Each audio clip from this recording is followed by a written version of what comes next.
Hey DIYers, I'm Mark Montano, and today on Make Your Mark, we are recycling party wine glasses and turning them into mini cloches for my next dinner party.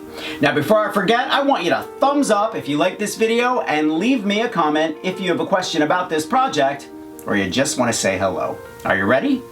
Let's make a mini cloche.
E6000 Plus is the perfect glue for a project like this. Other industrial glues will distort or melt the plastic, and E6000 Plus won't.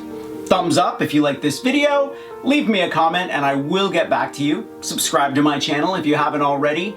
Grab a copy of the Big Ass Book of Crafts and I will see you next week. Bye.